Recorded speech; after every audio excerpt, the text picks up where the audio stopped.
Selamat malam teman-teman Bakudaya yang sudah bergabung dan akan bergabung. Selamat datang di IG Live Bakudaya malam ini. Kita malam ini akan membahas topik mengenai crafting career in sustainable development. Langsung aja kalau gitu kita masuk ke sesi utama yang akan dipandu oleh dua kakak-kakak moderator yang akan memandu jalannya IG Live malam ini. Silahkan Mbak Pepi, Mbak Reni. Mbak Pepinya mana? Mbak Pepinya agak freeze ya.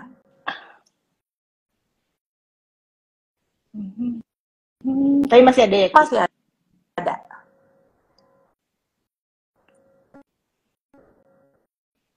Nah, freeze nih Mbak Ren. Begitulah sambil kita sapa teman-teman Bakudaya. Sudah ada Mario yang join. Yeay, wave.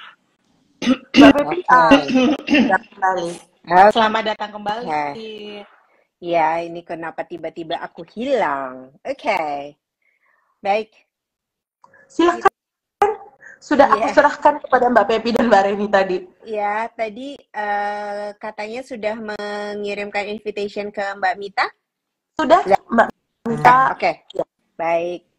Ya, memang teman Bakudaya malam ini temanya cukup spesifik, tapi juga kalau berbicara tentang karir ini kayaknya lagi ngetren nih. Karir di bidang sustainable development. Nah, kita Mbak Ren, malam ini kita mengundang narasumber, narasumber ya. Tamu. Oh, tamu. Oke, atau jangan tamu lah. Sohib ya, bestie.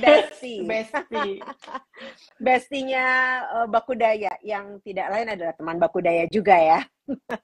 Yes. Bestie kita ini memang ahlinya di bidang sustainable development. Karirnya dibangun di sana, sertifikasi yang dikejarnya di area yang sama, sustainable development juga. Maka kita akan ngobrol-ngobrol ya malam ini ya Mbak Reni dengan teman kita ini. Dengan sudah teman 15 kita. tahun loh.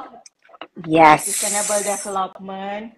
Oh my God. Itu udah ngelotoknya kurang ngelotok apa coba? Akhirnya aku muncul. Ini dia. Hai.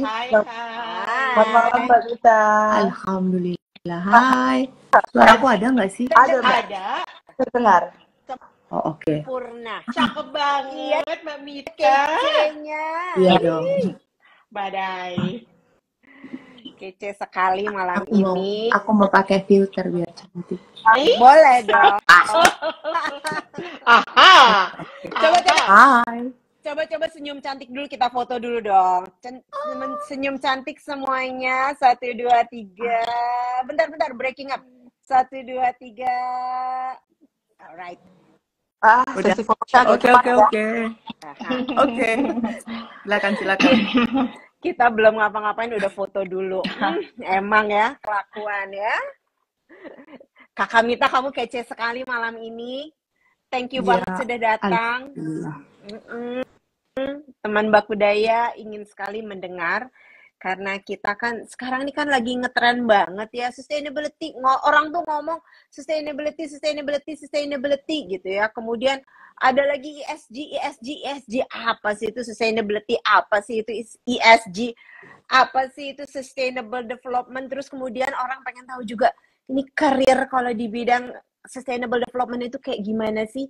Coba nih, mumpung ada ahlinya, kita tanyakan langsung ke ahlinya. Sebenarnya yang pertama deh, very simple question dulu nih, yang paling basic.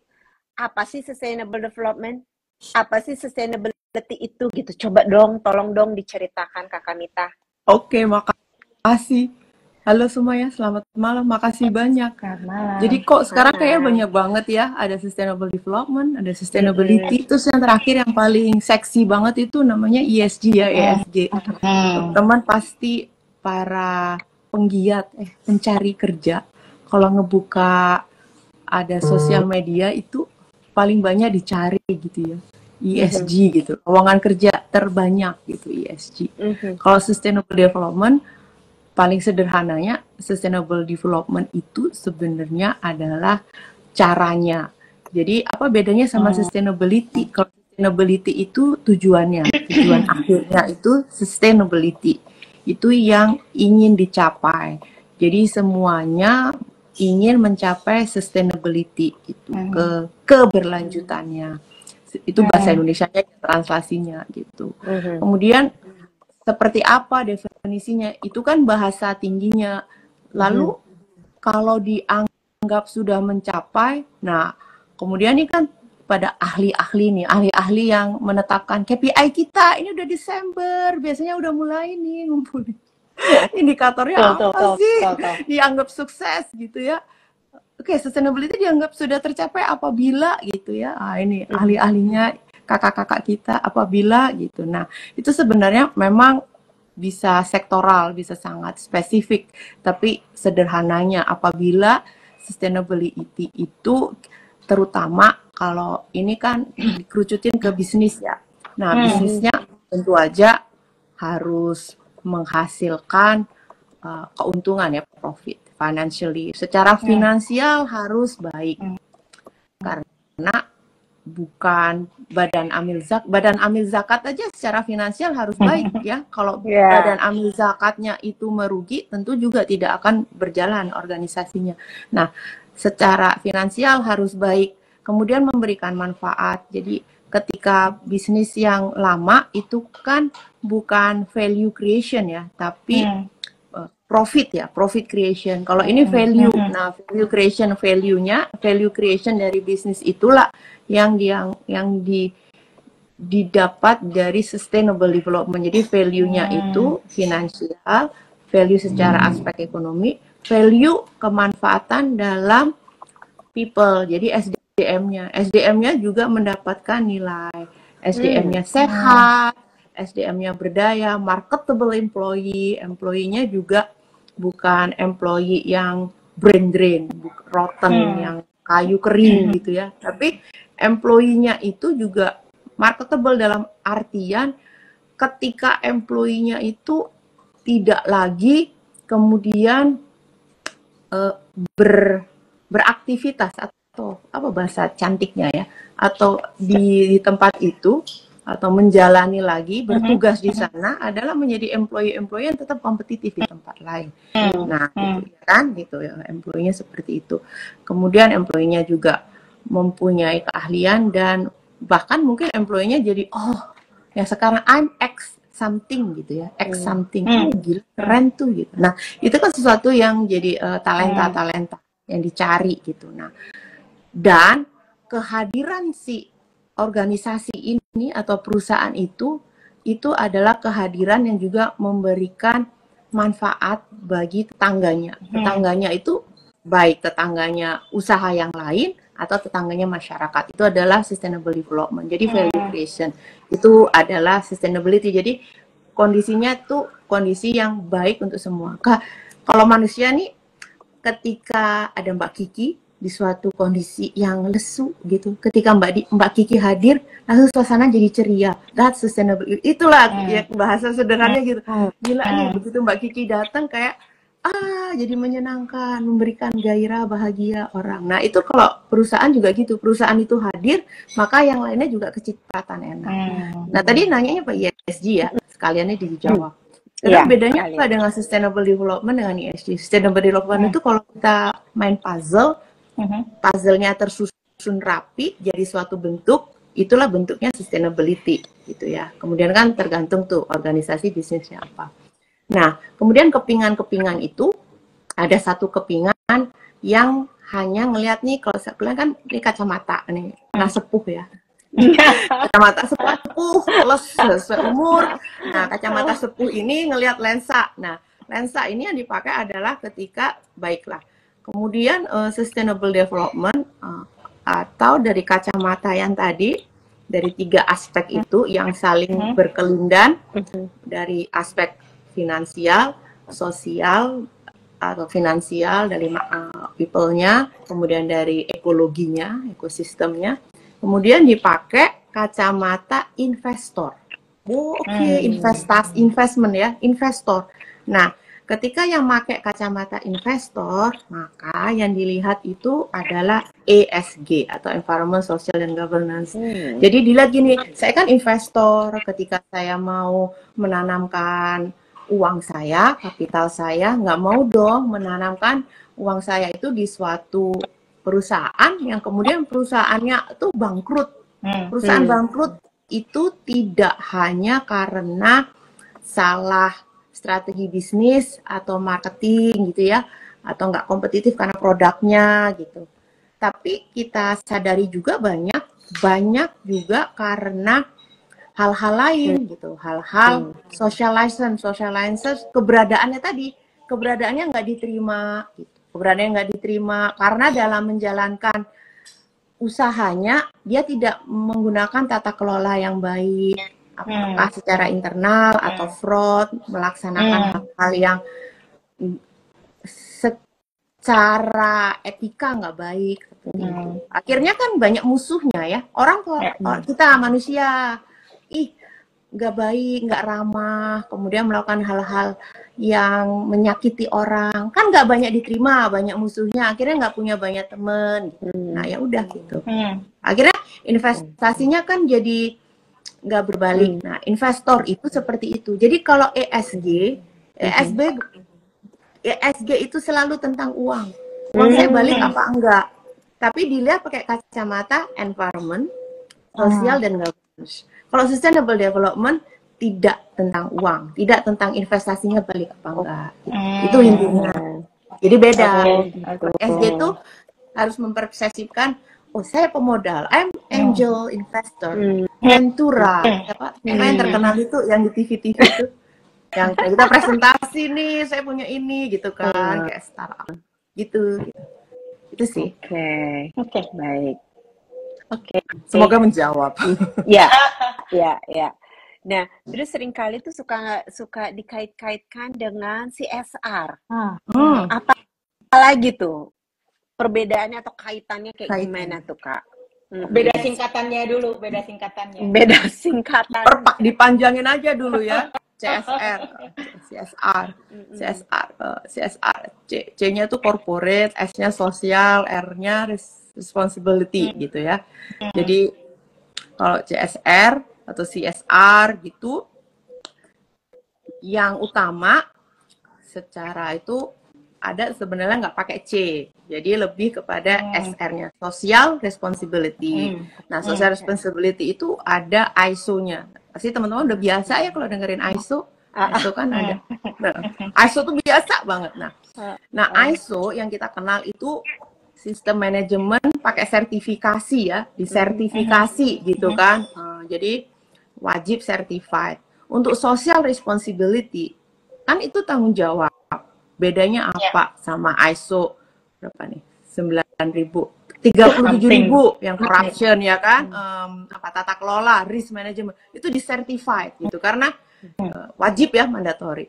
Kalau responsibility itu beyond etik ya. Itu nggak disertified, jadi guidance. Nah, social responsibility itu C-nya itu kenapa jadi terkenal karena di korporasi, jadi corporate. Nah, kalau social responsibility yang bagi teman-teman yang mau belajar, maka belajarlah dengan benar, karena belajar kan harus pakai guru ya kalau di film silat, kalau enggak nanti ilmunya sesat. Jadi pakai ilmunya ISO 26.000 namanya. ISO 26.000 itu guidance, panduan. Nah, itu social responsibility bisa diterapkan di semua, nggak hanya corporate. Di 26.000 itu sebenarnya nggak beda jauh dengan sustainable development. Jadi di situ ada people, sama ada human capital, ada safety, ada environment, ada governance. Itu sebenarnya lensanya sama. Jadi social responsibility. Jadi bahkan kita juga ada beberapa perusahaan yang itu kayak nomenklatur ya, yang menggunakan istilah responsible business instead of sustainable business. Nah, hanya saja kalau di Indonesia mungkin lebih banyak yang akhirnya memahami CSR dengan definisi yang lebih kecil, bahwa CSR sama dengan lebih kepada sosialnya aja. Padahal enggak. Jadi sosial itu luas. Sosial itu non financial sebenarnya. Sosial sama dengan semua yang non financial is sosial gitu. Tapi di Indonesia memang banyak yang memahami dan menjadikan, kalau kita ngomongin di perusahaan itu jadi nama departemen ya, fungsi atau direktorat gitu yang erat kaitannya dengan community ya, eksternal, bener kan? Itu sih nggak apa-apa gitu. Tapi ketika bener-bener belajar, bergurulah sama yang bener gitu. Kalau saya sih. Tapi kalau organisasi, struktur, posisi mah nggak wae lah ya, terserah gitu. Apa sih ya? Gitu. Oke. BTW aku di sini mati lampu, semoga masih terlihat. Masih terlihat. kayak hantu. Oke. Mbak Mita, thank you. Tadi ngomong-ngomong tentang ISO sertifikasi gitu ya. Sementara kita yang masih baru dibilang baru memperhatikan sustainability, baby. Mbak Mita kan udah 15 tahun nih, udah sesepuh gitu, bahkan sudah sesepuh ya tadi kacamatanya. Plus. Oke. Plus. Bahkan sudah title-nya udah Certified Sustainability Professional. Itu maksudnya apa sih Mbak, Certified Sustainability Professional? Ya. Jadi dalam perjalanannya tuh gini. Sebenarnya tuh di awal-awal usia dewasa muda, ya. Sebenarnya di awal-awal, sebenarnya buat apa sih sertifikasi di awal-awal usia dewasa muda tuh juga nggak terlalu tertarik ngambil sertifikasi, ya kan? Kemudian ada di suatu titik momentum itu beberapa stakeholders butuh diyakinkan. Emang bener lu pinter? Mana buktinya? Gitu kan? Nggak semua orang kenal saya secara baik, ya kan? Nggak kerja bareng kayak Mbak Pepi, Mbak Reni, banyak orang gitu yang pernah nggak kan? Gitu kan? Kayak buktinya apa? Mana sertifikatnya? So itu penting ya, gitu. Oh ternyata penting gitu ya. Apalagi yang beda nationality, ya. Double minority saya bilang double minority karena ternyata masih jenis kelamin pengaruh dan menjadi orang Asia tuh sangat pengaruh gitu ya. Menjadi orang Asia, emang orang Asia tahu apa tentang sustainability gitu ya. Terus perempuan dan Asia itu ternyata masih double minority gitu di dunia ini. Oke, baiklah. Jadi akhirnya saya mencari tahu gitu. Nah, dalam perjalanan itu saya ketemulah dengan yang lebih senior dari saya. Oh, ada loh gitu international certification-nya. Saya tahu kan CF apa yang itu basisnya accounting atau course atau apa. Di mana sih gitu. Pertama tuh ngambil sekolah. Buset dah, sekolah S2 enak ya gitu. Tapi oke lah. Gitu. Pertama tuh. Gitu. Terus kemudian tapi itu bukan professional certification. Terus dari situ kenal gitu ya, berteman gitu. Terus oh ada gitu, ada. Oh ternyata internasional. Oh iya internationally gitu. Jadi recognize ya gitu internationally. Nggak banyak, sama sekali nggak banyak yang kenal. Dan kenapa penting gitu? Karena banyak juga yang kenapa milih yang ini gitu yang saya dapetin. Karena ya itu, karena banyak juga kan nyari-nyari ya. Karena banyak juga sih yang mendeklarasikan gitu. Oh ini tuh ternyata certified, ini certified kok sustainability professional gitu. Tapi pas saya pelajari kurikulumnya gitu, oh ternyata belajar kayak tadi yang puzzle itu, oh belajar ininya aja, oh ininya aja. Tapi udah keluar tuh gitu. Nah itu kan dalam perjalanan karena saya di situ saya tahu oh enggak, kalau yang ini saya meyakini itu belajar memang dari filosofinya gitu. Karena bagi saya kalau kita tuh belajar filosofinya kayak zaman sekolah ya, udah tahu. Jadi kalau ujian soalnya mau dirubah apapun bisa ngerjain gitu kan. Kalau cuman ininya kan nanti diganti dikit soalnya bingung. Tapi kalau udah tahu filosofinya tuh dari belajar fundamentalnya, mau tadi tuh ada ESG, ada CSR, ada apa. Jadi bakalan ketemu nih nanti sama beberapa orang ibu aduh ibu, sekarang yang namanya CSR itu udah ditinggalin bu. Oh iya, saya ketemu orang. Iya bu, sekarang itu kita semua sudah mengarah kepada ESG gitu ya. Nah itu kalau kita nggak belajar, kalau salah ilmu, salah kitab tuh gitu. Oh iya, mengkhawatirkan nggak kalau yang salah ilmu, salah kitab kemudian diberikan amanah mengambil keputusan gitu. Kebayang kan organisasi itu, nah gitu. Makanya hati-hati aja gitu. Nah, itu sih. Jadi saya belajar kayak gitu. Nah, itu saya kira ngambil sertifikasi ini, terus saya dikit promosi ya. Nah, kemudian bersama dia juga dalam perjalanan itu ternyata saya baru tahu udah dari tahun 2014 tuh ada asosiasi profesi tentang sustainability profesional ini. Buset, sama orang-orang yang sangat terkenal, tapi orang-orang yang sangat terkenal di Indonesia ini namanya sangat amat terkenal gitu kan. Tapi kumpulan orang terkenal yang sangat-sangat mengampu posisi-posisi penting bagi pemerintahan itu kalau berkumpul nggak kepegang kan gitu. Sehingga di tahun 2024 ya, dari 2023 kalau nggak salah, 2023 saya sama teman-teman saya yang nggak terkenal itu akhirnya oke lah, kami tahu bapak modest banget, kami nggak terkenal, baiklah biarlah kami membantu. Akhirnya kami membantu jadi pengurus karena kami tahu yang itu yang karena beliau kan sering keluar negeri, datang ke conference kayak COP, UN apa. Nah kalau kita kan enggak lah ya, kita yang ya belum. Akhirnya mau ya gitu. Jadi kami akhirnya berusaha untuk mengembangkan lah. Ini kasihan banget kan asosiasi ini gitu. Jadi kami mengembangkan ini dan mulai membumikan ya gitu, membumikan. Dan besok kami ada namanya Ngariung. Sebuah show, iya, dansa. Narasumbernya tuh bayarnya murah, cuma 100.000 di Dialog Gue di Kemang tentang sustainability, reflecting 2024 and outlooking 2025. Narasumbernya tuh Ibu Amanda Katiliniode, itu bisa di LinkedIn ya, dan beliau salah satu juri ke Hati Award yang amat sangat dengan direktur climate dan banyak banget. Terus ada Bapak juga, beliau itu adalah baru saja purna dari staf ahli khusus Menteri Bappenas gitu kan. Terus ada senior sustainability spesialisnya Harita Group yang di Nikel gitu. Terus kita akan bahas tentang gimana sih Indonesia menyongsong keluar dari middle income trap dengan hilirisasi gitu.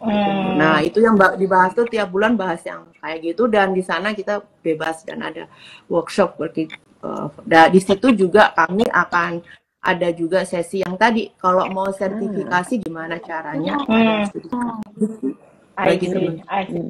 Oke. Nah Mbak, kalau buat bocoran dulu nih, kayaknya kan menarik banget nih berkarir di sektor keberlanjutan. Mungkin kalau Mbak Mita yang menjelaskan sih jadi menarik. Sesungguhnya apa keterampilan dan kompetensi yang dibutuhkan kalau mau membangun karir di bidang keberlanjutan? Kompetensinya ya. Pertama sih sebenarnya saya selalu sampaikan nggak ada yang harus ngerasa salah jurusan untuk jadi apapun.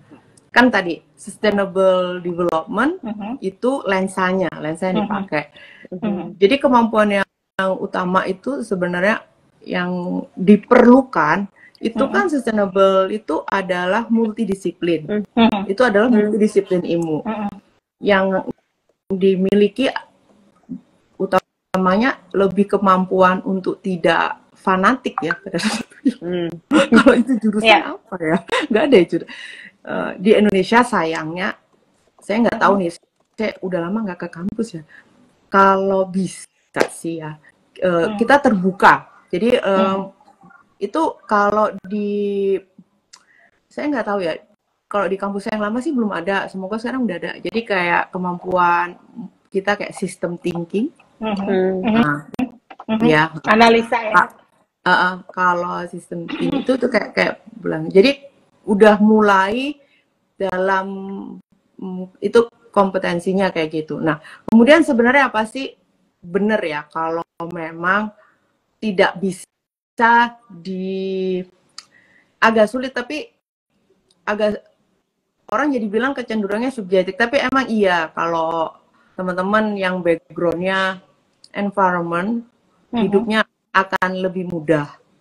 Tapi saya bilang lagi gini, tapi karena di sustainable development atau sustainability itu tadi ada tiga hal gede tadi ya, bisa yang mau ke people-nya, kan kemudian gini, bukan superwoman, you cannot be good in everything. Yang harus dipahami adalah pakai lensanya, bagaimana melihat connectivity and system thinking